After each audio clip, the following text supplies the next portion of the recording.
Hi, Joon. Everyone I talk to seems to be so stressed these days, especially with everything that's been happening in this past year. Has it been your experience too? 많이 쉬기도 했고 집에서 그래가지고 별로 스트레스 받는 일이 없지 않을까 했는데 말한 대로 오히려 더 스트레스 받는 부분도 있는 것 같아요. Yeah, makes me think about the stress levels is it's like a pot of water that you take to the stove. When COVID started, the heat was brought up, but then it kind of came down as we were getting used to things. But what happens when you have the heat at low on a pot of water over a long period of time? Just been slowly simmering in our lives for this whole past year. And then those of us who are in Texas, we've had some extra stressors on top of everything else. We've had that winter storm that happened recently.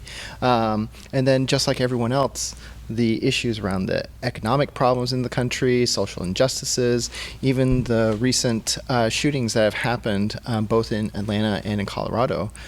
All of those things are slowly increasing the heat on our little pot of water. 정말 조금씩 냄비에다 열을 가하는 것처럼 코로나 바이러스에 이어서 그 조지아의 총격 사건도 있었고 그런 문제들이 조금씩 더해지면서 우리가 모르는 새에 그 냄비 안에 물은 굉장히 펄펄 끓고 있는 것 같아요. And not only that, what happens if you leave a pot of boiling water for a long period of time? The water disappears. 맞아요. And it just burns. The pot burns. 그 사람 이 감정이라는 게 똑같이 끓는 상태로 계속 놔두면은 물은 다 증발하고 사라져버리고 나중에는 냄비만 남게 되는 그런 효과랑 똑같겠죠. Yeah, and so today I want to talk a little bit about burnout because I have a lot of friends who are in their careers right now and they're all thinking, I don't want this job anymore. I don't want to do this job anymore. And as I listen to them, I hear them experiencing something called burnout. Let's start off with the definition of burnout. So burnout generally is defined as this prolonged stress, like you're experiencing stress over a long period of time. And it's usually associated with work. 일하고 연계돼가지고 스트레스에 긴 시간 동안 노출됐을 때 우리가 경험하는 거를 번아웃이라고 하는군요. I think what's unique about the time now is that everyone's been going through all sorts of stresses in their lives, in their homes, and their work as well. And so it's kind of all adding up to this burnout. 특히 요즘 같은 경우는 또 집에서 일하면서 아직 구분이 좀 없어져가지고 이 스트레스가 점점 다 한꺼번에 하나로 뭉쳐져가지고 다가오는 경우가 많죠. You're right. Today, as we talk about burnout, there's three main characteristics of burnouts. Emotional exhaustion is that feeling of just you're worn out, you don't have energy anymore.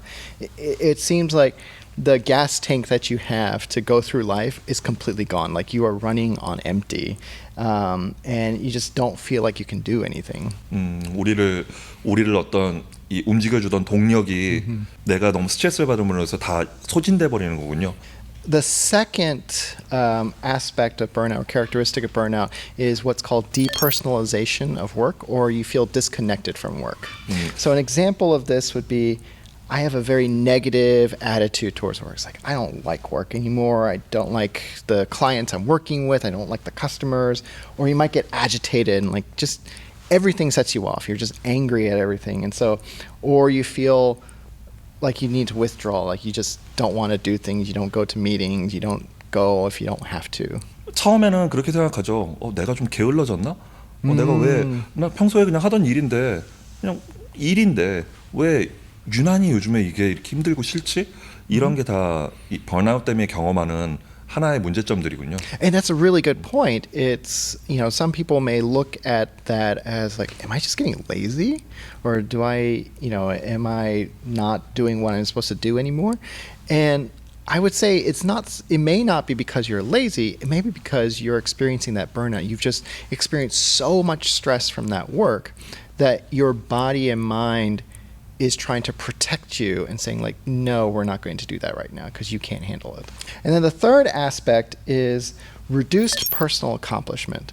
You don't feel like you're as productive as you used to be, kind of like what we talked about. It's like, am I just being lazy? It's like, I just can't get as much stuff done. Maybe I'm not doing all the things I used to do as well. You don't feel good about work anymore. You've lost morale. You have low morale in regards to work, and you're just like, it's like no matter what I do, it's just work is overwhelming. 한 개인으로 살아가면서 일상에서 우리는 뭐든지 항상 뭔가를 이루면서 살아가죠. 작은 것들을. 근데 그런 것들조차 점점 관심을 잃게 되는 거죠. 내가 너무 지쳤기 때문에. Right. And so a question comes of, well, I think I might be going through burnout. What's causing my burnout? That's a big question that people like to ask. 뭐 무엇 때문에 내가 이러고 있는지 그걸 아는 게 중요하다는 거죠. And it can come from different places. Like one we talked about, it could just be this overwhelming amount of stress coming from all different places in your life. It could also be the incessant job demands. Like your job is just asking you to do things nonstop. There's no break. You can't even catch your breath. And it's just coming one thing after another. And you're not given additional resources to handle that extra work. 요즘에 더 그런 것 같아요. 집에서 일하는 분들 같은 경우에 출퇴근 시간이 줄어든다는 이유로 그리고 뭐 좀 집에서 보내는 시간이 많다는 이유로 더 과한 일을 요구하는 경우도 있는 것 같아요. 그럼 그렇게 되면은 내가 이거를 어떻게 스트레스를 어떻게 내가 감당을 해내야 될지 그런 처리 방식을 모르는 상태로 계속 거기 그 안에서 점점 더 스트레스를 쌓아가는 거죠. Yeah, and another possible cause of burnout could be the loss of resources that are within the job itself. So an example of this is recently with the economic downturn, some people are experiencing furloughs or they're experiencing pay cuts. And so the resources they normally have access to are getting thinner and thinner. And so desire to do that work and that motivation or that morale that you have is now getting less and less. 주변에서도 저도 많이 들어본 것 같아요. 그런 뭐 페이를 받지 않고 휴직이 된다거나 주변에서도 경험하고 본인이 경험하신 분들도 있고 그리고 또 앞으로 어떻게 될지 모르는 그런 두려움을 안고 있는 상태에서 그런 스트레스가 더 가중된다면은 점점 더 일에서 마음은 멀어지고 나는 감정적으로 소진되고 힘들어지고 많이들 경험하시는 것 같아요 지금. Yeah, and so it's no wonder that so many people are experiencing burnout right now because it's everything that's happening in the world as well as people's businesses and workplaces is just set up for this kind of stuff. So I guess the last thing I want to touch on in our episode today is how do we get to not burnout or the opposite of burnout? 내가 그런 번아웃을 경험할 때 어떻게 내가 대처할 수 있는지 그 얘기군요. And engagement is this productivity and this fulfilling state of work. It's when you feel like you're doing something meaningful and you're doing something good and you're doing a lot of it and you just feel good about the amount of work that you're doing and the work that you're doing. That's engagement. 그러니까 일에 대한 어떤 의미에 대해서 좀 더 생각해 본다고 해야 될까요? 그러면은 그러니까 내가 이 일을 왜 하는지 그리고 이 일이 나에게 어떤 의미인지 그거에 대해서 나를 자꾸 나한테 다시 되새기고 나를 움직이는 원동력을 스트레스가 아닌 다른 걸로 조금 바꿔보는 거군요. Yeah, and it's that meaningfulness and it's that, I am doing good and I feel productive and fulfilling. It's like when you have those feelings, that's engagement. And that's what we're trying to get towards. So let's talk about some ways that might help with if you're experiencing burnout. 어떻게 도움을 받을 수 있을까요? One of the first things I always ask if a friend sounds like they're experiencing burnout is, are you taking care of yourself? Meaning, are your basic needs being met? Are you eating when you need to? Are you drinking plenty of water? Are you getting sleep? 우리 예전에 에피소드에서 셀프케어에 대한 얘기를 한번 해봤죠. 자신을 어떻게 돌보고 있느냐인데 정말 기본적인 것부터 잘 먹는지 내가 물은 충분히 마시는지 그런 것부터 시작해가지고 자신을 다시 한번 점검하는 그런 얘기군요. Yeah, absolutely. And that's kind of where it always starts, like the basic needs, like are your basic needs being met? Let's say that you notice or you catch yourself being really frustrated or irritable towards people. One of the suggestions I have for that is maybe you need to take a few more breaks, just disconnect, even if it's for like 5-10 minutes. Just step away from it, get a cup of water, maybe a cup of tea, and kind of pace yourself a little bit. So it's kind of slow things down a little bit. 평소에 항상 하던 일인데도 갑자기 막 짜증이 너무 심하게 나고 그럴 때 그 일에서 벗어나서 한번 심호흡도 해보고 그런 시간을 가져보는 거군요. Another area is, let's say I just feel tired all the time. Like I'm exhausted. I just feel overwhelmed.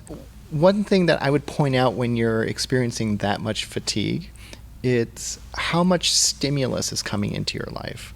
And so, nowadays, one of the things that I ask about is how much of the news are you reading? Or how much of, let's say, TV and reports, or how much you're going on your Facebook feeds or Twitter feeds and getting that news. And sure, once every now and then is okay, but if you keep looking at that stuff over and over again, each time is chipping away at you. And so I would say limit how much you're seeing out there, or maybe limit what you see. Kind of get rid of everything else and just limit to like one thing that you check maybe once a day instead of multiple times every day. 하신 것처럼 요즘에는 우리가 전 세계 뉴스를 다 알고 있잖아요.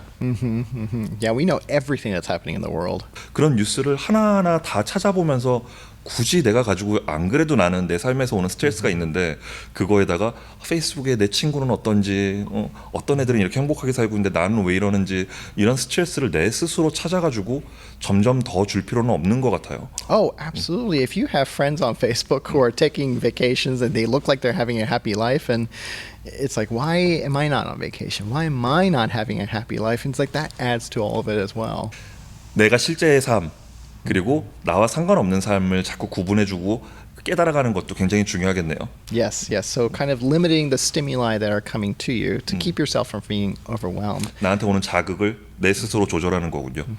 And the last thing that I want to talk about are the negative coping strategies that people have. So there are people who have some really bad habits out there.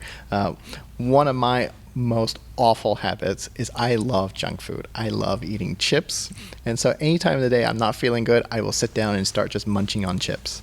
There's all sorts of negative habits that are out there, such as, overeating on junk food, drinking too much alcohol, smoking, and there's all sorts of bad habits out there. Instead of telling someone, no, stop doing that, stop doing the bad stuff, it's more of what can we replace that with? So for example, my bad chip eating behavior, one of the things that I'm trying to do is I bought fruit and I bought kind of like little fresh vegetables that I keep cut up in little containers. And so like when I want a snack, it's something easy for me to grab, and that replaces that snacking. I'm not stopping my snacking. I'm just trying to replace it with something healthy. 좋은 습관으로 대체해 나가는 거를 내 스스로에게 가르쳐 주는 것도 우리가 꼭 해야 될 일인 것 같아요. Yeah, like going outside, getting a breath of fresh air, drinking more water. These are very small things, but they're all going to kind of contribute to you not burning out. And so none of these things are designed to completely turn off the heat on our pot of water, but they're designed to help release the heat a little bit, or maybe even put a little bit more water in there so that we don't completely burn out. 오늘 저는 쌤한테 들으면서 되게 이 머릿속으로 굉장히 확 와닿는 게 끓는 물에 물을 더한다. 그게 내가 좋은 습관을 키워가는 게 그런 효과라는 게 굉장히 좋은 이 연상 효과인 것 같아요. 고마워요. Okay, so well, I hope all of you, including Joon, will continue to drink a lot more water and keep your pot from burning out. So thank you for joining us today. 네, 오늘은 번아웃에 대해서 알아봤고요. 다음에는 또 다른 에피소드로 찾아오겠습니다. Yes, please drink plenty of water. 알겠어요. 감사합니다.